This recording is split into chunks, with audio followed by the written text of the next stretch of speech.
अस्सलाम वालेकुम। Faisalabad programme news net के साथ मैं हूं आपका मेज़बान मोहम्मद बिलाल लोगर। अलाइड हॉस्पिटल फैसलाबाद में मौजूद हैं और इस वक्त बढ़ती हुई गर्मी शिद्दत जो है उसके असरात मुरतब होना शुरू हो चुके हैं। एकदम से मौसम की तब्दीली जो है वो हमारे तबीयत के ऊपर और मौसम की तब्दीली ने हर एक को एकदम से मुतासर किया है। जबकि दूसरी तरफ ये देखें स्कूल्स के अगली बंदिश का फ़ैसला भी कर लिया गया, जो कि 1 जून से बंद होने थे, उनका फ़ैसला 25 मई से कर लिया गया है। इसके असरात इस हद तक शदीद हैं कि स्कूल टाइमिंग भी रिवाइज़ की गई है। अब बच्चों ने जब घरों को जाना है तो छुट्टियों के अंदर वो खेलते भी हैं, घरों से बाहर भी निकलेंगे, उसके असरात होंगे और आम आदमी के ऊपर गैस्ट्रो और ऐसी हैज़ा समेत बेशतर बीमारियाँ जो भी वो भी फूटती हुई नज़र आ रही हैं। गर्मी की बढ़ती हुई शिद्दत और ये टेम्परेचर को 1-2 दिन की बात नहीं बल्कि यकमुश्त जो है वो 35 से हमने सिर्फ 2 दिन में 45 से अबव जाते हुए देखा, जबकि जुनूबी पंजाब में ये 49 को भी छू चुका है, जिसके ऊपर अब जो हीट वेव है उसके एलामिये भी जारी कर दिए गए हैं। डॉक्टर्स माहिरीन क्या कहते हैं, उनके मशवरे और उनकी खास तौर पर तदाबीरें शुरू हो चुकी हैं। हमने भी अलाइड हॉस्पिटल फैसलाबाद का रुख किया है। हमारे साथ माहिरीन मौजूद हैं, इनसे आगाज़ करते हैं, इनसे पूछते हैं कि ख़ास तौर पर आम आदमी के लिए क्या करना होगा इस हीट वेव में, जहाँ लोगों को मजदूरी भी करनी है, हलाल रोज़ी के लिए बाहर भी निकलना है, मिलों के अंदर भी काम कर रहे हैं और इसके अलावा स्कूल बंद हो जाएंगे लेकिन यूनिवर्सिटी कॉलेजेस चलते रहेंगे, तो उसमें तालिब इल्मों को और नौजवानों को क्या करना होगा, क्योंकि स्पोर्ट्स एक्टिविटी भी चल रही होती है। बेशतर ममालिक में तो इसे बैन कर दिया जाता है, लेकिन हमारे बहुत सारी चीज़ें समर कैंप्स की शक्ल में भी चलती हैं। अस्सलाम वालेकुम डॉक्टर साहब। जी वालेकुम बहुत शुक्रिया वक्त देने के लिए। डॉक्टर साहब, क्या देखते हैं कि इस वक्त हीट वेव पाकिस्तान में अब एकदम से बूम पे आती है, उसके असरात बड़े संगीन हो जाते हैं, बल्कि डेथ तक भी इसके जाने के इम्कानात बढ़ते हैं, जिस पे लोग जो हैं एकदम से कंफ्यूज भी हो जाते हैं, बहुत सारे टोटके और बहुत सारी चीज़ें इस्तेमाल करते हैं। आप कैसे देखते हैं इस हीट वेव और बदलते हुए मौसम को और क्या मशवरे देंगे? जी अस्सलाम वालेकुम जी बहुत शुक्रिया जी, आपने एक इंपॉर्टेंट इशू जो डिस्कस करना चाहा। हीट स्ट्रोक एक ऐसी कंडीशन है जिसमें मरीज़ के जिस्म का दर्जा हरारत इंतहाई तौर पर बढ़ जाता है और ये 106 तक जा सकता है। इस कंडीशन में मरीज़ को जो है शदीद बुखार के साथ चक्कर आना, उल्टियाँ आना और बेहोशी की कैफियत तारी हो जाती है और अगर इसका बरवक्त इलाज ना किया जाए तो ये जानलेवा भी हो सकता है। जहाँ तक इसकी प्रिवेंशन की बात है तो इसके लिए ज़रूरी है कि गैर ज़रूरी तौर पर बाहर ना निकला जाए, गर्मी में ना निकला जाए। और अगर आप किसी भी मरीज़ को जिसमें इंतहाई ज़्यादा टेम्परेचर मरीज़ का रिकॉर्ड हो रहा है या उसको उल्टियाँ आ रही हैं जिसे मैंने बताया, या उसकी बेहोशी कैफियत हो रही है, तो सबसे पहले तो उसको इस गर्मी से बचाया जाए, उसको शिफ्ट किया जाए ऐसे इन्वायरमेंट में जहाँ पे टेम्परेचर कम हो और इसके साथ ही मरीज़ को ठंडे पानी की पट्टियाँ की जाएँ, उसके जिस्म का टेम्परेचर जो है फौरी तौर पर नीचे लेके आया जाए। जो मरीज़ है इसके अलावा इसको बर्फ़ की पट्टियाँ की जा सकती हैं। जिस्म जो है ना ढीले ढले कपड़े इस्तेमाल करें, ऐसे जो प्रिवेंशन के लिए एहतियात है कि ढीले ढले कपड़े इस्तेमाल करें। और अगर आपको निकलना ही है तो उसके रूप में आप पानी ज़्यादा से ज़्यादा पिएँ और अपने सर को ढाँप के रखें। अच्छा, इसमें क्योंकि अमूमन हमारे दोस्त जो हैं वो गैर ज़रूरी सफ़र वालों को वैसे मना हो जाना चाहिए, लेकिन लोग मज़दूरों ने भी आना है और जिसने रोज़ी कमानी उन्होंने भी आना है, डिलीवरी बॉयज़ भी होते हैं, मतलब मुख्तलिफ ऐसी मुलाजमतें हैं जिनकी मजबूरी है बाहर आना, बल्कि डॉक्टर्स हज़रात ने भी हॉस्पिटल तक आना जाना है। तो आप सब हमारी तरह, हम सब पुलिस एहलकार हैं, वार्डन्स वाले हैं, ये जो लोग दूसरों की खिदमत के लिए सड़कों पर हाजिर होते हैं, उनके लिए आप क्या कहेंगे कि वो कौन सी प्रिवेंशन करें? जी, इसलिए ज़रूरी है कि अपने सर को ढाँपें और अगर पॉसिबल हो तो कपड़ा लेके उसको गीला करके अपने सर पर रखें। पानी ज़्यादा से ज़्यादा पिएँ। आपका जो कपड़े हैं वो ढीले ढाले होने चाहिए, खुले आस्तीन की कमीज़ पहने और जितना हो सकता है वो गर्मी से बचें। जितना हो सकता है गर्मी से बचा जाए। डॉक्टर साहब और मौजूद हैं, अस्सलाम वालेकुम। आप कैसे देख रहे हैं कि इस वक्त अलाइड हॉस्पिटल में अगर हम देखें तो कितना बूस्ट आपको नज़र आ रहा है मरीज़ों में, क्योंकि अमूमन जैसे ही एकदम चेंज आता है तो वेव भी बहुत आती है। चिल्ड्रन हॉस्पिटल फैसलाबाद में हमने 2 हफ्ते पहले प्रोग्राम किया था और वहाँ सिर्फ 35 से 38 टेम्परेचर के दौरान बहुत बूस्ट नज़र आ रहा था।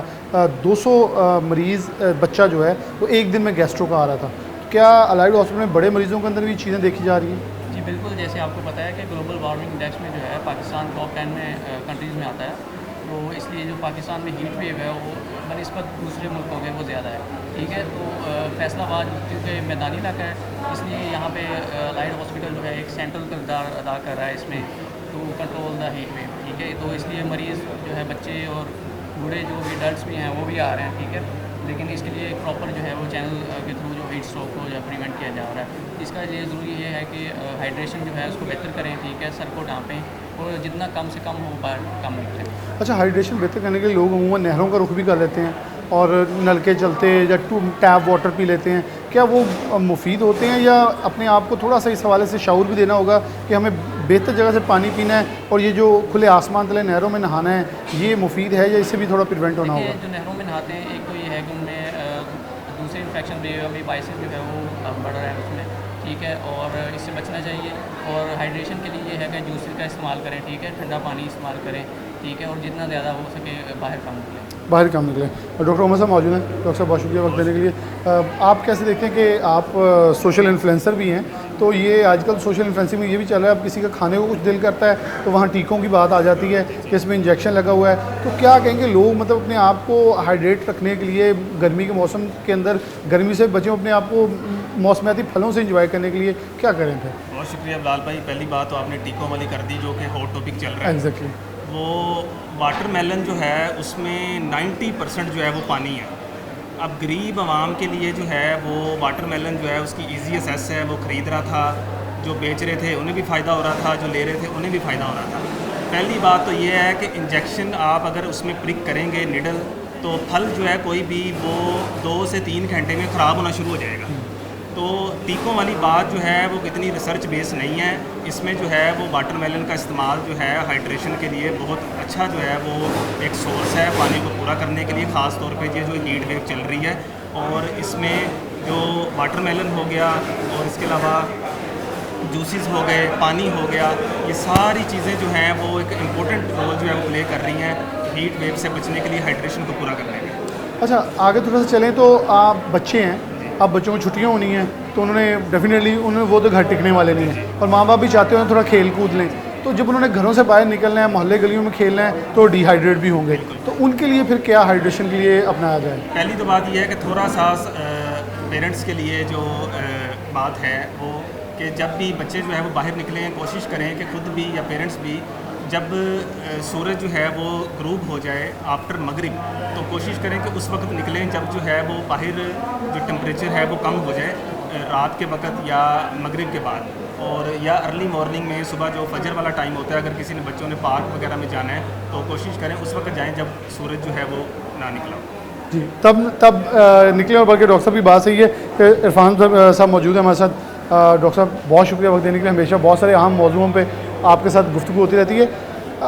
डॉक्टर साहब ने बड़ी सही बात की, 12 बजे तक भी ज़रा सूरज की आबोताब वैसे नहीं होती, बच्चों को खेलना है तो उन्हें 8, 9, 10 बजे तक अर्ली, आजकल तो 5 बजे सूरज आ जाता है बाहर और 7 बजे तक बहुत लेट ये नज़र आ रहा होता है। अच्छा, अमूमन लोगों में ये बड़ी इबाहम है कि 4 बजे के बाद सूरज ठंडा हो जाता है, 4 बजे बाहर निकलेंगे, उसमें हीट और जो पंजाबी के सेक और तपिश बहुत होती है।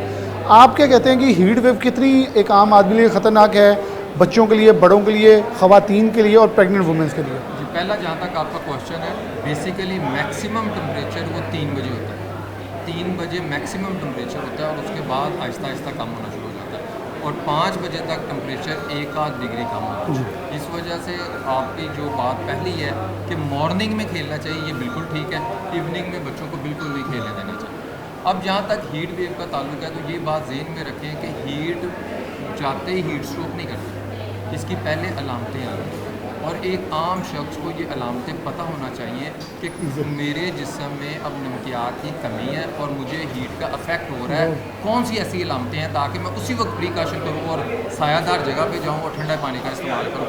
सबसे पहला काम है मसल क्रैम्प पड़ने शुरू हो जाए। जब भी आपके जिस्म में हरारत की वजह से आप गर्मी में जाएँ, क्रैम्प पड़ना शुरू हो जाए, तो समझ लें कि आपके जिस्म में नमकियात और पानी की कमी है, यानी कि देसी ज़ुबान में कोई दर्द शुरू हो जाए, दर्द शुरू हो जाए, तो मसल कड़ल, पुल हो जिसको जाए। हम आम पंजाबी ज़बान में कड़ल कहते हैं, कड़ल पड़ने शुरू हो जाए, तो वो मसल क्रैम्प है, वो एक वार्निंग साइन है कि आपके जिस्म में पानी और नमकियात की कमी है। क्योंकि जब भी पसीना निकलना है तो वो पानी के साथ नमकियात भी लेके जाएगा। इससे अगली स्टेज आ जाती है हीट एग्जॉस्शन की। हीट एग्जॉस्शन में बहुत ज़्यादा पसीना आएगा और सर में दर्द होगी, सर भारी महसूस होगा और नौजिया, उल्टी की सी कैफियत आना शुरू हो जाएगी और हल्की सी गलूदगी आना शुरू हो जाएगी। ये अब सेकंड स्टेज आ गई है। अब इस स्टेज पे तो आपको फिल फॉर कमरे में चले जाना चाहिए, सायादार जगह में चले जाना चाहिए और पानी का इस्तेमाल करना चाहिए। इसके बाद फिर नेक्स्ट स्टेज पे हीट स्ट्रोक की आती है, जिसमें गलूदगी आ जाती है और जो पसीना बनाने वाले गदूद हैं वो बंद हो जाते हैं, जिसकी वजह से पानी नहीं जिस्म में होता, पानी बाहर नहीं निकलता, बॉडी ठंडी नहीं होती और फिर पेशेंट को गलूदगी और वो बेहोश होकर गिर जाता है। अब यहाँ ये बात याद रखें, जब भी आपने पानी का इस्तेमाल करना है तो नमकियात वाला पानी पीना है। आपने आर्टिफिशियल जूस नहीं पीने। आर्टिफिशियल जूस में सिर्फ दो चीज़ें हैं, एक पानी है और एक चीनी का इस्तेमाल है। याद रखें, मीठा पानी आपके एक्स्ट्रा सेलुलर कंपार्टमेंट जो आपका खून है, जहाँ से पानी लॉस हो रहा है, उसको फिल नहीं करेगा। उसको फिल सिर्फ और सिर्फ नमकियात वाला पानी करेगा। तो एकदम से बस मीठा पानी पीने से ही होता है कि जैसे होश आ गई है, लेकिन वो लेटर ऑन नुकसान देगा, वो आपकी डिहाइड्रेशन को फिल नहीं करेगा। इस वजह से जब भी इस तरह का इशू आए, सादा पानी पी ले या नमकियात वाला पानी पी ले या ORS सबसे स्कंजबीन है, ORS है, जो भी नमकीन पानी है उसका इस्तेमाल ज़्यादा करें और फौरी तौर पर एक ठंडी जगह पे आना चाहिए। सबसे जो हीट इफेक्ट करती है वो बच्चों और बूढ़ों का आपने ख्याल रखें। सुबह 10 बजे से शाम 6 बजे तक कोशिश करें कि बच्चों और बूढ़ों को बाहर ना जाने दें, क्योंकि ना उन्होंने मजदूरी करनी है, ना उन्होंने रोज़गार के लिए जाना, उन्होंने सिर्फ खेलने के लिए जाना या गपशप करने के लिए जाना। तो ये सारे काम आप सुबह 5 से 9 बजे तक मुकम्मल कर लें। 5 से 9 बजे तक बच्चे खेलना है, क्रिकेट खेलनी है, फुटबॉल खेलनी है, कुछ भी खेलना है वो खेल लें, और उसके बाद सिर्फ इंडोर एक्टिविटीज़ होनी चाहिए, इसके अलावा किसी किस्म की कोई और एक्टिविटी नहीं होनी चाहिए। बहुत शुक्रिया डॉक्टर इरफान ने बहुत ही ब्रीफली बच्चों और बूढ़ों को ख़ास तौर पे जो एक मेन पॉइंट अरेज किया, मैं इसी को हाईलाइट करूँगा। इनका ख़ास ख्याल रखें और इनकी बात सही है। एक टाइम ड्यूरेशन भी बता दिया है कि 10 से 11 और फिर शाम 6 बजे तक, ये जो स्पैन टाइम है जो बड़ा है, उसकी क़ुव्वत मुदाफ़ियत इतनी होती है नौजवानों की, बड़ों की, कि वैसे बर्दाश्त कर लें किसी न किसी हद तक, लेकिन उनको भी एहतियाती तदाबीर अपनाना बहुत ज़रूरी है, लाज़मुल मलज़ूम है। लेकिन जो अंडर एज हैं बच्चे और जो ओवर एज बुज़ुर्ग हैं, उनको ख़ास तौर पर इस तमाम चीज़ों से ज़्यादा बखूबी आगाह होना चाहिए, ताकि वो हीट वेव की इस बढ़ती हुई जो रेशो है और ख़ास तौर पे होने वाली बीमारी हैं उनसे महफूज रह सकें। एक ब्रेक लेंगे, दोबारा हाज़िर होंगे।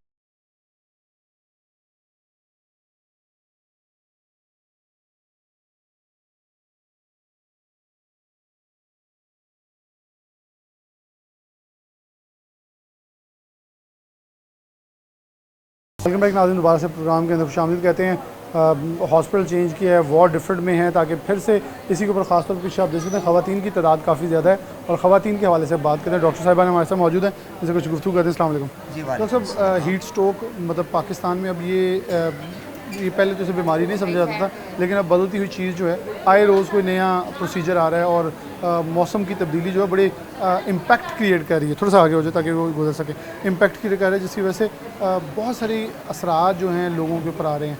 आप ख़ासतौर पर ख़वातीन और बच्चों के हवाले से क्या प्रिवेंशन करेंगे कि हीट स्ट्रोक है क्या, और इसे प्रिवेंट कैसे होना है? जी, अस्सलाम वालेकुम। सबसे पहले सिटी 41 का बहुत शुक्रिया, और मेरी डॉक्टर्स की टीम का शुक्रिया, जो हर साल पब्लिक अवेयरनेस के लिए जिद्दोजहद करते हैं और जिससे आम पब्लिक का बहुत बेनिफिट होता है। तो आपने बड़ा अच्छा एक टॉपिक और हॉट इशू उठाया है जो कि हीट स्ट्रोक है। मैं इसे थोड़ा सा समराइज़ करना चाहता हूँ कि हमारे पाकिस्तान ख़ास तौर पे बड़े सगीर पाको हिंद में आजकल जो टेम्परेचर है वो बहुत एक्सट्रीम पर जा रहा है। 45, 47, इवन 50 तक को टच करने के इम्कानात मौजूद हैं। तो जो भी हाई टेम्परेचर की वजह से जिस्म के ऊपर असरात होते हैं, टेम्परेचर और शदीद गर्मी के जो जिस्म के ऊपर असरात होते हैं, उसे आम लफ्ज़ों में हम हीट स्ट्रोक कहते हैं, जिसके अंदर अक्सर जिस्म का दर्जा हरारत 104, 105 या गर्ज 107 तक भी और इससे अबव भी जा सकता है। और ये इंतहाई एक मरीज़ों के लिए और आम जो कि नॉर्मल पॉपुलेशन है, नॉर्मल लोग हैं, उनके लिए इंतहाई एक जानलेवा इस चीज़ साबित हो सकती है। तो इसके जो मोटे मोटी अलामात हैं जो हर कोई घर में बैठा जिसे आइडेंटिफाई कर सकता है, उसके अंदर नंबर 1 सबसे पहले, जब भी हीट स्ट्रोक इन्फ्लिक्ट करता है, हीट स्ट्रोक किसी को अटैक करता है, तो उसकी अलामत ये होती है कि जिस्म में शदीद कमज़ोरी का महसूस होना। नंबर 2, पेशाब जो आम रूटीन में बंदा 15 दफ़ा, 10 दफ़ा, 20 दफ़ा जो जा रहा है रोज़ाना, उसकी पेशाब की जो फ्रीक्वेंसी है, जो वाशरूम जाने का की फ्रीक्वेंसी है, वो कम होने लगती है और पेशाब की मिकदार कम होने लगती है। नंबर 2। नंबर 3, मरीज़ को शदीद प्यास लगती है, मुंह उसका खुश्क होने लगता है और जिस्म में शदीद कमज़ोरी की अलामत होती हैं, और रेस्टलेसनेस और इरिटेबिलिटी, जिसे हम कहेंगे गनूदगी और बेहोशी की कैफियत छाने लगती है। अगली चीज़ ये है कि एक बड़ा आसान सा टेस्ट जो मैं अपने तमाम सामीन को एडवाइस करूँगा, और जो थोड़ा सा टेक्निकल भी है लेकिन थोड़ी सी समझ के साथ उसे बड़ा फ़ायदा उठाया जा सकता है, उसे हम कहते हैं CRT, कैपिलरी रीफिल टाइम। वो क्या है कि आपने घर में किसी भी मरीज़ जिसको शुबा है कि ये हीट स्ट्रोक के साथ इन्फ्लिक्टेड है या इसके ऊपर और हीट स्ट्रोक मुतासर का है, हमला हीट हो रहा है। स्ट्रोक का हमला हो रहा है इसके ऊपर, और घर में बैठे वो चेक करना चाहता है, तो एक रफ सा आइडिया ये है कि आप उसकी उंगली पकड़ें और उंगली को उसकी आप 15 से 30 सेकंड के लिए दबाएं, और 15 से 30 सेकंड दबाने के बाद उसे छोड़ दें। नॉर्मली ये होता है कि जब हम 15 से 30 सेकंड तक दबाते हैं तो उस उंगली का, फिंगर का पल्प है, उसका रंग तब्दील हो जाता है, और जब हम इसे दबाते हैं और रंग तब्दील होता है और छोड़ देते हैं तो वो रीगेन ऑफ कलर होता है, रंग दोबारा वापस आ जाता है। लेकिन अगर ये रंग वापस आने में ताख़ीर हो, कम से कम 2 सेकंड से या 3 सेकंड से ज़्यादा का वक्त लगे रंग वापस आने में, तो हो सकता है कि ये मरीज़ जो है वो हीट स्ट्रोक का इस पर हमला है और इसमें शदीद पानी की किल्लत है।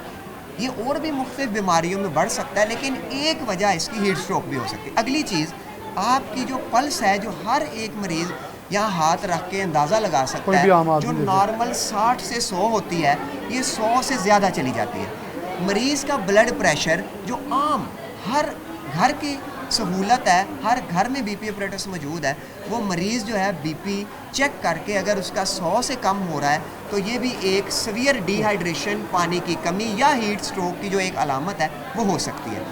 अच्छा, अगली चीज़ इसकी मोटी मोटी जो आपने प्रिकॉशनरी मेजर्स बताई हैं, जो मैं अपने सामीन को बताना चाहूँगा। डॉक्टर साहब की तरफ बढ़ जाए, क्योंकि मेरे भाई यहाँ वक्त की कमी है। अस्सलाम वालेकुम डॉक्टर साहब, आप क्योंकि वो प्रिवेंशन जो हैं और कौन से मशरूबात इस्तेमाल करें, कौन सा पानी इस्तेमाल करें, इनके जवाब आप दे दें। जी बिल्कुल शुक्रिया आपका, आपने पूछा और ये इस नेचर के या इस इवेंट के इसको हाईलाइट किया। इसमें कुछ चीज़ें जो है ना वो बड़ी कॉमन, और यानी ये डॉक्टर साहब ने तो मेडिकली कुछ आपको बातें बताई हैं। एक मैं आम शख्स के लिए, जिसे आप देख रहे हैं, मैं देख रहा हूँ अपने घर में, not as a doctor, as a भाई बहन, उनके घर में रहने वाले अफराद के लिए, उसमें एक चीज़ है कि अब ग्लोबल वार्मिंग की वजह से हर चीज़ बहुत ज़्यादा एक्सट्रीम पे जा चुकी है। ग्लोबल वार्मिंग की वजह से इतना ज़्यादा टेम्परेचर फ्लक्चुएशंस हैं कि अब हीट वेव्स बहुत जल्दी और बहुत इंटेंस हैं, जिसकी वजह से ये सारा मसाइल शुरू हो रहे हैं। मैं आपको 2 लफ्ज़ों में बात ख़त्म करना चाहूँगा। वो बात ये है कि जब भी अब हम में से बहुत सारे लोग बाहर काम कर रहे हैं और इंटेंस सनलाइट को बियर करते हैं, अल्लाह ने निज़ाम बनाया हुआ है कि हमारी बॉडी को ठंडा रखने के लिए हमें पसीना आना है। उस पसीने ने जब निकलना है तो हमारे अंदर पानी की कमी होगी। तो पानी की कमी को फेस करने के लिए उसमें सबसे पहली जो इंडिकेशन हमें नज़र आएगी, एक आम आदमी को, वो होंठों का खुश्क होना, जो आप किसी भी बच्चे में देख सकते हैं, अपने घर में किसी बड़े में देख सकते हैं, किसी छोटे में देख सकते हैं। जब तक वो पानी की कमी मौजूद है वो होंठ खुश्क रहेंगे, जैसे अभी शायद मेरे भी नज़र आ रहे होंगे। और अगर पानी मेरे अंदर पूरा है तो दैट वुड बी कि एक वेटी लुक आ रही होगी। ठीक है, ये बड़ी सिंपल सी चीज़ है और इसमें करना कुछ नहीं है, सिर्फ अपने आप को रिहाइड्रेट रखना है। रिहाइड्रेशन का मतलब ये है कि ज़्यादा से ज़्यादा पानी पीना है। अल्लाह ने तो इतनी नेमतें दी हैं कि आजकल जो है वो वाटरमेलन, तरबूज हमारे पास वाफर मिकदार में मौजूद है, उसका जितना ज़्यादा इंटेक कर सकते हैं करें। अगर किसी को आपको लग रहा है कि ये बंदा निढाल हो रहा है गर्मी के बाद, तो उसको ज़्यादा से ज़्यादा पानी पिलाएं। ORS जो हर मेडिकल स्टोर पे अवेलेबल है वो ज़्यादा से ज़्यादा। बचने का तरीकाकार ये है, हैट्स इस्तेमाल करें, अम्ब्रेलाज इस्तेमाल करें, अपने आप को गर्मी से बचाएं, गैर ज़रूरी बाहर ना निकलें। डेफिनेटली काम के सिलसिले में सबको जाना पड़ता है, अपने आप को कवर करें, जितना ज़्यादा कर सकते हैं, पसीना कम से कम आए। बस ये कुछ चीज़ें हैं जिन पे आपने अमल करना। ये बहुत सारी सारी चीज़ें डॉक्टर साहब ने बड़ी टेक्निकली और इन्हें बड़ी आम फहम ज़ुबान में उनके जवाब दिए, लोग किस तरह अपने आप को प्रिवेंट कर सकते हैं, बचा सकते हैं, और इन तमाम चीज़ों का मकसद आवाम को आगाह करना है, क्योंकि अभी हीट वेव का आगाज़ हो रहा है और ये हीट वेव बूस्ट हो सकती है, क्योंकि मोस्ट एक्सपेक्टेडली इसी वीक के एंड पे 49 एक्सपेक्ट की जा रही है। तो जब 49 टेम्परेचर जाएगा तो फील लाइक 52-53 हो सकता है। तपिश जब बढ़ती है ज़मीन की, जब उसमें नमी का तनासुब कम होता है तो मज़ीद गर्मी की शिद्दत बढ़ती है और हवा का बंद होना, जमूद का शिकार होना मज़ीद जो है वो हमें गर्मी की शिद्दत महसूस कराता है, जिसमें हीट स्ट्रोक के चांसेस जो हैं बढ़ सकते हैं। जिसमें हमने माहिरीन को आज प्रोग्राम में लिया, जिसका मकसद था आपको आगाह करना। यहाँ एक ब्रेक लेते हैं, दोबारा हाजिर।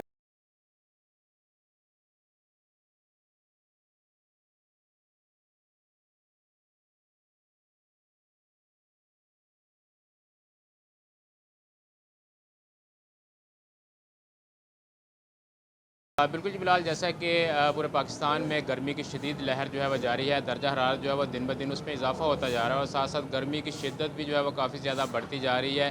और अब जो है वो खदशा है कि हीट स्ट्रोक वेव जो है वो भी आ सकती है, जिससे जो है वो काफ़ी ज़्यादा इंसान और आवाम जो है मुतासर हो सकती है। इससे क्या एहतियाती तदाबीर इख्तियार की जा सकती हैं, क्या इसकी अलामत होती हैं, और ख़ास तौर पर जो है वो महकमा सेहत की जानिब से समंदरी में क्या इंतजाम किए गए हैं। तो इसी वाले से MS डॉक्टर यूसुफ साहब हमारे साथ मौजूद हैं, उनसे बात कर लेते हैं। सर बताइएगा, हॉस्पिटल में क्या इंतजाम हैं और कैसे देख रहे हैं? जी बिस्मिल्लाहिर्रहमानिर्रहीम। जैसे जो हीट वेव्स का जो सिलसिला शुरू 3-4 दिन से टेम्परेचर हाई हो रहा है, तो उसके लिए हीट वेव की इसकी आगाही के लिए हमने जो है काउंटर यहाँ पर लगा दिया है। उसमें जो है काउंटर पे लोगों को हीट की इसकी अवेयरनेस के लिए जो है लोगों को बिठाया गया, वो लोगों को बताते हैं। और हीट वेव के बचाव के लिए जो है लोगों को जो है ना वो लोग जो है ना वो इसको आगाही दे रहे हैं। दूसरा, हमारे पास जो अगर कोई ना खुदा ना करे ऐसा हीट वेव से मुतासरा कोई केस आता है, तो हमारी डॉक्टरों की टीम यहाँ पर मौजूद है। हम जो है उसका फ़ौरन ट्रीटमेंट भी करेंगे और इसका जो है उसको जो है मतलब इसकी जो है सारी चीज़ें जो है उसकी हम मैनेज करेंगे। बाकी इसकी एहतियाती तदाबीर जो हैं उसमें लोगों को देखना चाहिए कि गर्मी में मतलब गैर ज़रूरी तौर पर बाहर ना जाएं, उल्टे सीधे जो है मशरूब ना पिएँ। अगर किसी को जो चीज़ समझ होती है, जब पानी की इसमें कमी होती है, पानी की कमी पूरी रखें। और जो है कि उसके लिए छाँव में ज़्यादा जाएँ, गैर ज़रूरी सफ़र ना करें, बहुत ज़रूरी काम हो तो घर से निकलें। तो हमारे पास जो है टीम जो है इसकी पूरी डॉक्टरों की मौजूद है।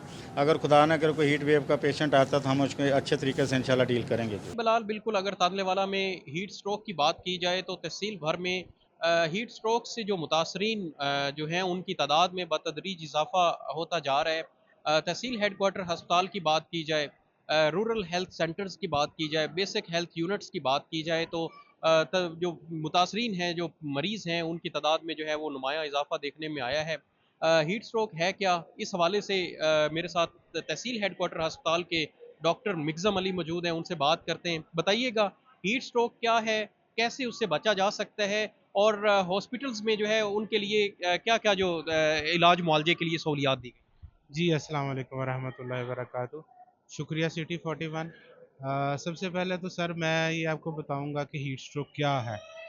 बहुत ज़्यादा तेज़ गरम सूरज की रोशनी में और उसकी हिद्दत में जब बतदरीज इजाफ़ा होता चला जाता है, उसकी वजह से लोगों में बहुत सारी चीज़ें जो हैं वो आती हैं। उसमें पानी की कमी होना, उसमें जिस्म का दर्जा हरारत बहुत ज़्यादा बढ़ जाना है, उसमें पहले पसीना बहुत ज़्यादा आना है और उसके बाद उतना कम आना है, जो कि एक अलार्मिंग साइन है। सबसे पहले तो कौन लोग हैं जो इसमें इसका शिकार होते हैं? वो लोग जो रेडी लगाने वाले हैं, जो बाहर रहने वाले हैं, जो खिलाड़ी हज़रात हैं, आउटडोर्स हैं, किसान हैं, मज़दूर तबका है, जिनकी मजबूरी है, जिन्होंने बाहर रहना ही रहना है। अब उसमें उनको चाहिए कि वो बहुत ज़्यादा डायरेक्ट जो सनलाइट है उससे बचें, छाँव में रहें, पानी का इस्तेमाल ज़्यादा करें, ख़ास तौर पे ठंडे मशरूबात का इस्तेमाल ज़्यादा करें। और फिर उसके बाद गीला जो कपड़ा है वो सर पे रखें। अपने कपड़ों को अगर बहुत ज़्यादा खुश्क हैं या बहुत ज़्यादा गर्मी महसूस हो रही है तो थोड़ी-थोड़ी देर बाद तर करते रहें। दूसरी बात ये है कि इसके मैं पहले ज़िक्र कर चुका हूँ कि इसकी अलामात क्या हैं। मरीज़ को या उस शख्स को जिसको हीट स्ट्रोक हुआ है, बहुत ज़्यादा गर्मी महसूस होगी, पसीना आएगा और फिर मतली आ सकती है, उल्टी आ सकती है। और इसके बाद फिर एक टाइम आता है जब जिस्म का दर्जा हरारत बहुत बढ़ जाता है और फिर उसके बाद उसको पसीना आना रुक जाता है। वो एक मतलब सिचुएशन है जो आपने अपने इधर-उधर खड़े हुए मौजूद लोगों में देखनी है और फ़ौरन उसका तदारुक करना है। जी बिल्कुल, तहसील हेडक्वार्टर हॉस्पिटल में बाकायदा हीट स्ट्रोक के हवाले से जो आने वाले मरीज़ों के लिए बाकायदा काउंटर कायम कर दिया गया है। हीट स्ट्रोक क्या है और इसके हवाले से मैं MS डॉक्टर इकबाल साहब जो कि तहसील हेडक्वार्टर के हैं, उनसे बात करते हैं। जी सर, ये बताइएगा कि ये हीट स्ट्रोक क्या है और इसके हवाले से क्या-क्या एहतियाती तदाबीर करनी चाहिए? बिस्मिल्लाहिर्रहमानिर्रहीम। जी, मौसम में गर्मी की शिद्दत की वजह से जो अलामात मरीज़ों में ज़ाहिर होती हैं उसको हीट स्ट्रोक कहते हैं। इसकी वजह से बहुत ज़्यादा पसीना आना और बहुत ज़्यादा जो है प्यास लगना, पेशाब कम आना और कैब वगैरह आना और पेचिस लगना, ये इसकी अलामत में शामिल है। तो इसके एहतियाती तदाबीर में यह है कि हम साए में रहें, धूप में कम निकलें, सर को ढाँप के रखें, कोल्ड ड्रिंक्स का ज़्यादा इस्तेमाल करें, जैसे लस्सी है, शिकंजीन है, इस तरह जूसेस वगैरह का ज़्यादा इस्तेमाल करें। ये तहसील हेडकोार्टर जड़ावाला में इसके लिए एक काउंटर भी कायम किया गया है और डॉक्टर जो है हमारे जो ज़रूरी अद्वियात है इसके लिए वो मुहैया की गई हैं, वो मरीज़ों की खिदमत के लिए 24 घंटे वो अवेलेबल हैं, तैयार। बिल्कुल, ये थे एमएस डॉक्टर इकबाल साहब। उनके मुताबिक तहसील हेडक्वार्टर हॉस्पिटल में बाकायदा काउंटर भी कायम कर दिया गया। इसके साथ साथ डॉक्टर की स्पेशल ड्यूटियां भी लगा दी गई हैं, जो कि आने वाले मरीजों को बाकायदा चेक करने के बाद दवाइयात भी दे रहे हैं और तिब्बी इमदाद भी फराहम की जा रही है। वेलकम बैक नाज़रीन, दोबारा से प्रोग्राम के अंदर खुशामदीद कहते हैं। आज प्रोग्राम हम कर रहे हैं ख़ास तौर पे बढ़ती हुई मौसमियाती तब्दीलियाँ, उसके असरात और ख़ास तौर पे बेक वक्त कुछ दिन के अंदर यकमुश्त जो दर्जा हरारत के अंदर इजाफा हुआ है, उसके असरात आम आदमी के ऊपर कितने पड़े। हमने अलाइड हॉस्पिटल में माहिरीन, प्रो वाइस चांसलर भी हमारे प्रोग्राम का हिस्सा, हमने उन्हें लेंगे। लेकिन अब इस टॉपिक के अंदर ख़ास तौर पर खाने पीने की चीज़ें जो है बड़ी ख़ास हैं। बच्चे स्कूल से अली क्लोजर की तरफ जा रहे हैं तो उन्होंने भी खेलना है, कूदना है और कुछ खाना पीना भी है। उनकी सेहत के हवाले से चीज़ें अडॉप्ट करनी चाहिए। हमारे साथ क्लिनिकल डाइटिशियन मौजूद हैं, डॉक्टर साहिबा। उनसे हम पूरा तफसील से इन चीज़ों के सवालात जो आपके आवाम के हैं वो सामने रखेंगे और इसके ऊपर ब्रीफली उनसे पूछें। अस्सलाम वालेकुम, बहुत शुक्रिया आपको वक्त देने के लिए। क्या देखती हैं कि इस वक्त गर्मी की शिद्दत बढ़ी है, क्या खाने के असरात और बॉडी के ऊपर इसके असरात इस हद तक होते हैं कि आपके जो खाने के प्रोसीजर हैं, टाइमिंग है, वो डिस्टर्ब होते हैं? जी जी बिल्कुल। हीट स्ट्रोक में सबसे पहला जो सिम्टम आ रहा है आजकल वो तो पेशेंट को बहुत ज़्यादा हेडेक आता है। अभी छोटे छोटे बच्चे हैं, मेरी बेटियां स्कूल से आई हैं, उन्होंने सबसे पहले आके यही कहा है कि मामा हमारा सर बहुत ज़्यादा दर्द कर रहा है। उसमें सबसे बड़ा रीज़न मैंने नोट डाउन किया है कि जैसे ही हमारी बॉडी में आजकल गर्मी की वजह से पसीना प्रोड्यूस हो रहा है, हमारी बॉडी इलेक्ट्रोलाइट लूज कर रही है। और हमारे बच्चे खा तो वो रहे हैं जिसमें सॉल्ट बहुत ज़्यादा, जैसे प्रोसेस फूड है, या बच्चे लंच बॉक्स लेके जाते हैं उसमें बहुत ज़्यादा फ्राइज़ होते हैं, या बच्चे फ्राई आइटम खाते हैं, या बहुत सारी जो है वो फ्रोजन आइटम्स खा रहे होते हैं, इसमें सोडियम तो बहुत ज़्यादा। लेकिन मसला कहाँ से आ रहा है, हीट स्ट्रोक क्यों ज़्यादा हो रहा है? क्योंकि बच्चे लिक्विड्स नहीं ले रहे हैं। हम जो दूसरी चीज़ प्रेफर करते हैं आजकल, हम अपने बच्चों को बहुत ज़्यादा जूसेस पिला रहे हैं। जूसेस सिर्फ हाई इन शुगर हैं, मिल्क शेक है हाई इन शुगर है। हमने जो बच्चों को देना है हीट स्ट्रोक के हवाले से, तो हमने इलेक्ट्रोलाइट का बैलेंस करना है, क्योंकि हमारी बॉडी अगर 1 लीटर पसीना बना रही है उसमें 3000 मिलीग्राम आपका क्लोराइड लूज हो रहा है, आपका इतना सारा सोडियम जा रहा है, आपकी बॉडी से पोटेशियम लूज कर रही है, जिसकी वजह से कन्वर्जन्स हो सकती हैं, जैसे हम चक्कर कहते हैं, लोग बेहोश होकर गिरे हैं, या बच्चों में बहुत सारा स्कूलों में ये मैटर हो रहा है, स्लर्ड स्पीच हो रही है, बोलते बोलते बच्चे टकने लग जाते हैं। तो आपने इस तरह की खुराक का इस्तेमाल करना है। ऐसी बहुत सारी अल्लाह ताला ने जैसे जैसे मौसम बनाया है, फल और सब्जियां भी वही बनाई हैं। वाटरमेलन के हवाले से बताना चाहूँगी, इसमें बहुत ज़्यादा हाइड्रेटेड फ्रूट है, बहुत ज़्यादा पानी मौजूद है। इसका इस्तेमाल बच्चों को ज़्यादा करवाएं। आपके बच्चे खेल के आते हैं, कोशिश करें उन्हें कच्ची लस्सी पिलाएं, लस्सी पिलाएं। अगर आपके बच्चे नहीं पीते तो उनको नींबू पानी शिकंजवी बना के दें जिसमें पुदीना भी मौजूद हो। उसके साथ साथ अल्लाह ताला ने जितनी भी गर्मियों की सब्जियां बनाई, जैसे तोरियां है, घिया, कद्दू है, टिंडे, इन सब का वाटर कंटेंट बहुत ज़्यादा है। दही में बहुत ज़्यादा वाटर मौजूद है। तो शुगर से ज़्यादा कोशिश करें कि अगर आप बच्चों को इन लिक्विड्स पे लेके आ रहे हैं तो इसमें नॉर्मल पिंक सॉल्ट का इस्तेमाल करें और बच्चों को ये लिक्विड्स दें। और फल और सब्जियाँ वो दें जिसमें वाटर कॉन्टेंट ज़्यादा। अच्छा डॉक्टर साहब, आपने बच्चों के हवाले से बड़ा तफसीली बता दिया। अब क्योंकि प्रेग्नेंट ख़वातीन भी बहुत ज़्यादा होती हैं और बुज़ुर्ग, तो इनके लिए आप खाने के लिए क्या रिकमेंड है? क्योंकि अमूमन हम ये करते हैं, हम चलते हुए नौजवानों के लिए बल्कि बता दें, रेडी से शिकंजवीन पी ली, उसके अंदर कुछ टाटरी मिक्स होती है, और उससे होता क्या है, हमें लग रहा होता है कि फॉर टाइम बिंग हम बहुत रिफ्रेश हो गए हैं, तो लेटर ऑन वो फिर बड़ा उसका नुकसान सामने आ रहे हैं। क्योंकि आजकल वो इमली आलू बुखारे का शरबत और उसके साथ साथ वो जो ठंडी बॉटल्स होती है जिसमें बहुत ज़्यादा कार्बोनेट मौजूद है, वो आजकल बहुत ज़्यादा सेल हो रही है। उसका भी अगेन मैं यही बताना चाहूँगी, वो हाई इन शुगर्स हैं।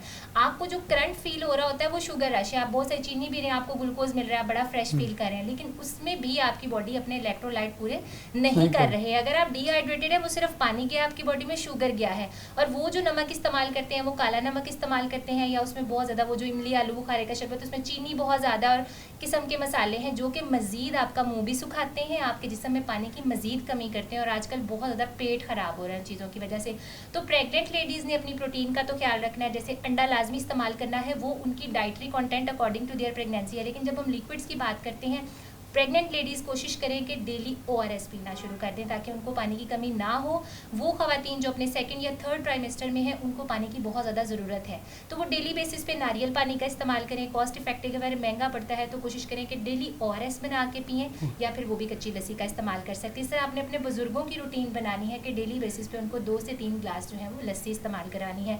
जितना ज़्यादा आप रेडियो की तरफ जाएंगे या इस तरह की चटपटी चीज़ों की तरफ जाएंगे, तो उसमें जो है आपको टॉक्सिसिटी के चांसेस बढ़ रहे हैं, आपका पेट ही ख़राब होगा ना, उसका साइड इफेक्ट सबसे बड़ा ये है कि आपकी बॉडी मजीद इलेक्ट्रोलाइट लूज़ करेगी और आपको हीट स्ट्रोक के चांसेस बढ़ जाएंगे। वेरी शॉर्टली, जो हमारे जॉब होल्डर्स हैं, जैसे आप भी हैं, हम जॉब के लिए निकलते हैं, हमने बाहर भी जाना है, डॉक्टर्स हैं, उन्होंने भी अपने घर से बाहर तक का सफ़र करना है, वार्डन्स हैं, पुलिस वाले हैं, तो इनके लिए पानी को कैसे अपने साथ कैरी करें और दोपहर के खाने में कोशिश करें कि पानी की बॉटल्स अपने साथ रखें डेली। इसका आजकल वो मिंट अवेलेबल है, पुदीना अल्लाह ताला ने दिया हुआ है बहुत सारा, नींबू पानी बना के उसमें पुदीना ऐड करके नमक डाल के अपने साथ रखें। सारा दिन 2-2 घूंट पिएं, एक दफ़ा में 4-5 ग्लास नहीं पीने। और लंच में कोशिश करें, हर जगह अवेलेबल है आजकल, अल्लाह मियां ने वो खीरे भी बनाए हुए हैं और बहुत सारे जो है वो अवेलेबल है हमारे पास, दूसरी फूड आइटम्स मौजूद हैं, उनका इस्तेमाल ज़्यादा करें। बहुत शुक्रिया। डॉक्टर हफ्सा हमारे साथ मौजूद थी, बहुत ही ब्रीफली बता रही थी कि बच्चों को क्या खाना चाहिए, अगर बच्चों को कुछ मखसूस चीज़ें खा लेनी चाहिए तो फिर ख़वातीन, प्रेग्नेंट वुमेंस और इनके लिए क्या कुछ होना चाहिए। प्रोग्राम में मज़ीद आपको आगे ले जाते हैं, यहाँ छोटी सी ब्रेक में दोबारा।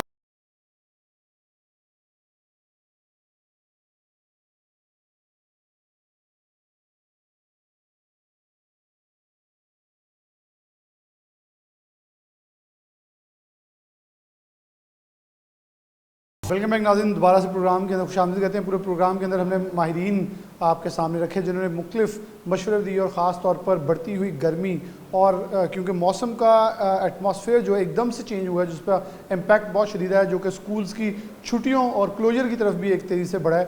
प्रो वाइस चांसलर हमारे साथ PMU के मौजूद हैं, प्रोफेसर डॉक्टर आमिर शौकत साहब, इनसे गुफ्तगू का आगाज़ करते हैं। डॉक्टर साहब बहुत शुक्रिया वक्त देने के लिए। प्रोफेसर साहब, आप कैसे देखते हैं कि इस बढ़ती हुई हीट वेव की, और ख़ास तौर पर ये पाकिस्तान में गुज़िश्ता कुछ सालों से हो रहा है कि एकदम मौसम वेव आती है, चेंज होता है, जिससे हमारे स्कूल अर्ली क्लोजर भी होते हैं, इवन दिसंबर में हमें ज़रा लेटर ऑन छुट्टियां देनी पड़ जाती हैं। इस सब इम्पैक्ट को आप, जो क्लाइमेट चेंज का भी आ रहा है, फूड सिक्योरिटी भी इसके अंदर बढ़ती चली जा रही है, इस सब को कैसे देख रहे हैं और आम आदमी के लिए कितना ज़रूरी है इन चीज़ों को बड़ा गौर से और इसके ऊपर अमल करते हुए चीज़ों को लेकर चलना। जी, बिस्मिल्लाहिर्रहमानिर्रहीम। Thank you very much. मैं इंतहाई मशकूर हूँ सिटी 2042 का कि आपने मुझे मौका दिया है कि इस इम्पॉर्टेंट टॉपिक के ऊपर, जो कि इस वक्त का एक बर्निंग टॉपिक है, उस पर डिस्कस किया जाए। जैसे कि आपको मालूम है कि ओवर द ईयर्स जितने साल गुजर रहे हैं, हम बतौर यूनिवर्सिटी मुख्तलिफ पब्लिक अवेयरनेस सेमिनार्स करके लोगों को पोल्यूशन का और क्लाइमेट चेंज के बारे में जो है ना, पूरे फैसलाबाद ज़िले के अंदर हमने एक कैंपेन चलाई हुई है। और आप भी महसूस किया होना है कि पिछले 10 साल के अंदर क्लाइमेट चेंज की जो एक वेव है और क्लाइमेट चेंज के बारे में पूरी दुनिया में जो एक फसाद सा बरपा है, वो किस लिए? इसलिए कि टेम्परेचर्स बहुत एक्सट्रीम हो गए हैं। और हमारे मुल्क अनफॉर्चुनेटली उस खत्े के अंदर आते हैं जो ये एशियन ममालिक हैं, ख़ास तौर पे जहाँ पाकिस्तान और इंडिया है, इसके अंदर जो है वो हीट वेव जो है वो बहुत ज़्यादा और बहुत इंटेंस हो गई है। वो किस तरह हो गया कि पहले तो आपको मालूम था कि मौसम चेंज होना, तो उसके अंदर जैसे आपने बड़ा दुरुस्त कहा कि जो मौसम में तब्दीली थी वो एक ख़ास रफ्तार से हुआ करती थी, मगर आप एक्सट्रीम टेम्परेचर यूँ स्पाइक करता है। नंबर दूसरा ये वाला है, ये तो बड़ी अच्छी बात है कि हमारे अब साइंटिफिक डाटा और टूल्स ऐसे अवेलेबल हो गए हैं कि हमें पहले ही प्रेडिक्ट कर देते हैं कि अगर ये ना होता तो देखें कितनी मुश्किल होती हमारे लिए। आज से 10 साल पहले हीट स्ट्रोक बहुत ज़्यादा हुआ करता था। आज से 10 साल पहले जो है ना, वो लोगों को मालूम नहीं था कि एक हफ्ते के बाद टेम्परेचर कैसा आना है। और अब सब लोग गूगल खोलते हैं और वेदर चेक करते हैं तो आपको मालूम पड़ जाता है कि कल क्या होना है, परसों क्या होना है। सो हम एक किस्म के एंटिसिपेटरी बेसिस के ऊपर जो है ना, इसको जो है ना वो हम पहले एंटिसिपेट कर लेते हैं कि आपको क्या होने वाला है। मगर ये ज़रूर है कि इस एंटिसिपेशन को रायगा नहीं किया जा रहा है। Government is very charge about it. हमें जो है ना बड़ी मुफस्सिल किस्म की जो है ना गाइडलाइन और इसके बारे में जो है ना वो डायरेक्शन और SOPs दिए गए हैं गवर्नमेंट ऑफ पंजाब से। हम पहले भी तैयार थे, गवर्नमेंट ऑफ पंजाब की डायरेक्शन के बाद हम मज़ीद तैयार हो गए हैं। हम लोगों ने हीट स्ट्रोक यूनिट्स बनाए हैं, एमरजेंसी में ख़ास बेड जो है ना वो मुख्तस किए हैं हीट स्ट्रोक के लिए। यहाँ ये भी बताना ज़रूरी है आपके लिए कि ये एक ऐसी बीमारी है जो कि प्रिवेंटेबल है, ठीक है ना। बात ये वाली है कि आप बिला वजह अपने आप को हॉस्पिटल एमरजेंसी में क्यों लैंड करना चाहते हैं अगर अपने आप को इससे बचाव कर सकते हैं। तो हीट स्ट्रोक को समझना ये ज़रूरी है कि जब टेम्परेचर बहुत एक्सट्रीम पे जाना है और आपने मुकम्मल तौर पे अपनी हाइड्रेशन नहीं करनी, यानी कि पानी का बंदोबस्त नहीं करना, ठंडी जगह पे नहीं बैठना, छाँव में नहीं रहना, टाइट फिटिंग क्लोथ्स पहनने या लूज फिट क्लोथ्स नहीं पहनने, रंग जो है ना क्लोथ्स के वो थोड़े से हल्के नहीं करने, और साथ में अपनी जो है ना बॉडी के टेम्परेचर का ध्यान नहीं करना। तो नुकसान क्या होना है? नुकसान ये होना है कि आपकी बॉडी उसको ओवर रिएक्ट करेगी। ओवर रिएक्ट किस तरह करेगी कि उसका जो टेम्परेचर बॉडी का अपना है वो अंदरूनी तौर पे बढ़ना शुरू हो जाएगा। इसकी जो अलामत आपको ज़हन में रखनी है ना, वो ये होती है कि जब भी बॉडी का टेम्परेचर बढ़ता है तो बॉडी कूल कैसे करती है? स्वेटिंग करके। पसीना आता है और टेम्परेचर डाउन हो जाता है। इसके अंदर पसीना नहीं आएगा आपको, यानी कि इस कदर तेज़ी से टेम्परेचर बढ़ेगा कि पसीना आने की जो हिस्स है, स्वेटिंग का लॉस हो जाता है। बिल्कुल हो रहा है। क्या होगा उसके साथ कि बॉडी का इंटरनल टेम्परेचर जो है ना वो स्काई हाई पहुंच जाएगा, 103 degrees, 104। Normal temperature is 98.6। In this condition is goes to as high as 104, 105, it can go to 106 as well. तो ये पोटेंशियली लाइफ थ्रेटनिंग है कंडीशन। ये ऐसे नहीं कि सिर्फ बुखार हो जाना है, और जब भी उसने ख़ास शिद्दत से बढ़ना है और एक ख़ास शिद्दत को पहुंच जाना है, सबसे पहला असर क्या आना है कि बॉडी ड्राई हो जाएगी। दूसरा, आप हाथ लगाएंगे बॉडी पे तो उसमें से यूं आग निकल रही हो, और असर दिमाग पे आएगा। क्या? कन्फ्यूजन, हेडेक, आपको समझ नहीं आएगी, आपका जो है ना वो ड्राउजी होंगे, फैसला करने की एबिलिटी कम होनी शुरू हो जाएगी, आंखों के आगे आपने सुनना तारे आने शुरू हो जाएंगे, और उसके बाद अगली स्टेज ये वाली है कि आपको इमरजेंसी में बंदा ले आएगा कि ये बंदा बेहोश हो गया है, और साथ में क्या हुआ कि उसका बॉडी टेम्परेचर जो है ना बहुत एक्सेसिवली हाई हो गया। तो इसका मतलब ये है कि हमें जो है ना एज कॉम, अब देखें ना गवर्नमेंट ने पहले, आपको मालूम है मेरे ज़माने में जब मैं तालिब इल्म था और आप भी थे, क्या स्कूल बंद हुआ करते थे ऐसे? अब क्यों बंद होते हैं? क्योंकि इतना एक्सट्रीम टेम्परेचर पहले था ही नहीं। बिल्कुल बिल्कुल सही। अब उसके बाद ये है कि हमारे ज़माने में भी हम लोग भी जून के मौसम के अंदर में स्कूल जाते रहे, समर कैंप्स भी करते रहे हैं। आपको इमेजिनेशन है समर कैंप्स की? अच्छा, मज़े की बात ये आपको जान के हैरानी होगी कि मिडिल ईस्ट में तो टोटल चेंज है इसके बारे में, वहाँ टेम्परेचर हमसे भी कहीं ज़्यादा है। बिल्कुल। उन्होंने तो आउटडोर एक्टिविटीज़ बैन कर दी, स्कूल टाइमिंग्स चेंज कर दी, और मेरा ख्याल है बहुत जल्द ऐसे होने वाला है कि पॉलिसी मेकर्स को सोचना चाहिए और टाइमिंग्स को वाकई जो है ना वो इवनिंग शिफ्ट में शिफ्ट करना चाहिए। देखिए ना, सबसे बड़ी तो ज़्यादा गरीब मजदूरों के साथ क्या वो काम कर सकते हैं इस हीट के अंदर? सड़कों पे हुक्का है बिल्कुल। तो अब देखें ना, लू हीट, ये हमारे ज़माने में सब कुछ था, पहले भी ऐसे था, टाइम चेंज हो जाया करते थे, मगर मैं महसूस कर रहा हूँ कि हर जगह पे नाइट शिफ्ट आनी शुरू होगी। बिल्कुल। लोग शॉपिंग के लिए देर, आप दुबई वगैरह में जाएँ, यूएई में जाइए, कुवैत में जाएँ, तो वहाँ दिन का आगाज़ ही जो है ना वो शामों को शाम, बिल्कुल सही। तो मैं तो ख्याल है कि अभी टाइम आ चला है जिसको रखे कहीं से किया जाए, और अपने खित्ते के अंदर भी ऐसी तब्दीली मिजाज में, रिवाज में लेके आई जाए। पहले तो ये वाला है कि पोल्यूशन के लिए हमें सीरियसली कुछ करना चाहिए, क्लाइमेट चेंज के लिए हमें अपने जो है ना आगाज़ को बदलने की ज़रूरत है। फिर दूसरा, हम गरीब मुल्क, ज़रा एयर कंडीशन कितने रुख ला सकते हैं? कहना तो बड़ा आसान है कि बॉडी को कैसे करना है, बिल जो है ना बिजली के डबल हो गया। बिल्कुल। आप लोग कब तक एसी में बैठ सकते हैं? इस तरह बहुत छोटी सी पॉपुलेशन है जो बचा पाएगी अपने आप को, बाकी कैसे बचाया अपने आप को? So it's a policy change that needs to be adapted, ताकि इस मसले के साथ जो है ना इसको एंटिसिपेट भी करें, इसके बारे में प्रिवेंटिव मेजर्स भी इख्तियार करें, और अपने आप को तैयार भी करें कि आइंदा हमने अगले सालों में, क्योंकि मुझे तो ये लग रहा है कि इसने ख़राब और होना कोई ऐसी हमने कोई काम तो नहीं ऐसा एज कौम या एज पब्लिक कर सके हैं जिसके साथ कोई ख़ास फ़र्क पड़ा हो, तो इसके अंदर मिजाज और रिवाज बदल गए। तो सब एक ज़रा चीज़ बता दें कि हमारे जब भी रैपिड चेंज आता है तो हम देसी टोटके या अपने उस अनसुनी बातों में, जैसे तरबूज की एक बहुत चली इंजेक्शन लगने लग गए, ये इतनी ज़्यादा आम हो गई कि लोगों ने इसके ऊपर बहुत सारी, किसान का नुकसान भी हुआ, किसी का फ़ायदा हो गया, किसी का नुकसान हो गया।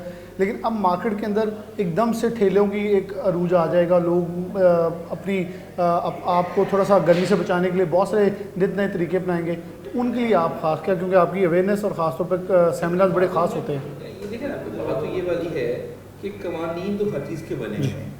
एक तो कवानीन को हमें जो है ना इम्प्लीमेंट करना है, और एज कौम जब तक हम खुद नहीं जागेंगे और खुद अपने आप को फैसला नहीं करेंगे कि हमने कम्युनिटी में कंट्रीब्यूट करना है, तो क्या ये मसला ठीक हो सकता है? बिल्कुल। मतलब आप क्या कर सकते हैं जाके? अब तरबूज की ठेलों पे छापा मारना शुरू, कितने छापे मार लेंगे जाके? इसी तरह जो है ना अभी जो अब गंदा पानी इस्तेमाल, बचपन से तो आपको मालूम है कि हेपेटाइटिस ए और ई जो है वो कितनी देर हो गई है कहते हुए, मगर आप ये देखिए बेचारे लोग करें क्या जाके, जब गर्मी इतनी है तो बंदा पानी महंगा। मकसद तो ये वाली है ना कि ये जब तक हमने खुद, मगर फिर भी मैं समझता हूँ कि लोगों में पता तो तकरीबन है, ठीक है ना, मीडिया के तवसत से हमारे इस पब्लिक सेमिनार से आपको क्या फ़र्क नहीं पड़ा। हर बंदे को पता है कि गंदा पानी मुझे नहीं पीना, हर बंदे को। अगर ये तरबूज की बात आप कह रहे हैं, क्योंकि मैं तो उसके बारे में इतना कोई स्पेशलिस्ट तो नहीं हूँ, मगर ये है कि एक बात चलती है, उसको इन्वेस्टिगेट करना चाहिए कि अगर ऐसा है, क्योंकि हम लोग इस मौसम में, हम खुद भी, आप भी बड़े शौक से खाते हैं, तो सब मोहतात हो गए। और सुनने में आया कि उसकी सेल ही बहुत थोड़ी हो गई, 3-3 रुपए किलो हो गए, दाना निकला है मंडी से। तो फिर अब इसका, और दूसरी बात ये है कि इसका जो आम सी बात ये वाली है, हीट स्ट्रोक के दिनों के अंदर वैसे तो इंसान का वैसे भी दिल करता है कि वो आइसक्रीम और ठंडा पानी इस्तेमाल करे, लस्सी इस्तेमाल करे, कुछ ऐसे ही है कि नहीं? जी ऐसे ही। मगर ये चीज़ें जो है ना, ये इसके अंदर वाकई बहुत बेनिफिशियल है। ओके। यानी कि ठंडा पानी जो है उसका बड़ा खास किरदार है आपके हीट स्ट्रोक को प्रिवेंट करने के लिए। जब मैं यूके में पढ़ा करता था तो आप जानते हैं 33 से ऊपर टेम्परेचर था, तो हाँ। पूरे आपके एयरपोर्ट्स पे, आपके जो है वो ट्रेन स्टेशन पे, ट्यूब्स पे हर जगह ऐलान हुआ करते थे भाई ये हीट वेव, और आप हैरान होते थे कि यार ये तो हमारे मुल्क में अच्छा मौसम है। इसका मतलब है कि हम लोग जो है वो उसको ट्यून है एक किस्म के करने को, मगर ज़्यादा तवज्जो हमें करनी चाहिए। बहुत शुक्रिया doctor Aamir Shaukat, professor doctor Aamir Shaukat साहब मौजूद थे, प्रो वाइस चांसलर। बहुत ही ब्रीफली और ख़ासतौर पे अवामी आगाही के लिए में बहुत सारे क्वेश्चंस थे जिन्होंने अपने पहले जवाब के अंदर वाइंड अप किए, और मेरे ख्याल में मकसद भी प्रोग्राम का आज का यही था कि आगाही कि बिलाशुबा डॉक्टर साहब की साहब बात सही थी कि आगाही लोगों में है, लेकिन मज़ीद ये कि अपने आप को प्रिवेंट करें। हम अमूमन इस हद तक प्यासे होते हैं कि हम जहाँ से पानी जैसा मिल जाए पी लेते हैं, लेकिन उसके आफ्टर इफ़ेक्ट्स शायद वो चंद रुपयों के कप के पीछे हमें ज़्यादा पैसे लगाने पड़ जाते हैं। इसलिए ख़ुद भी मोहतात हों, क्योंकि बेचने वाले भी तभी ठीक होंगे जब हम उनसे वो चीज़ स्पेसिफिक बाय करना छोड़ेंगे। और मकसद ये नहीं किसी के कारोबार को नुकसान पहुँचाना, मकसद सिर्फ ये है कि सब लोग सेहतमंद और तवाना रहें। प्रोग्राम न्यूज़ नेट से इजाज़त दीजिए। अल्लाह हाफ़िज़।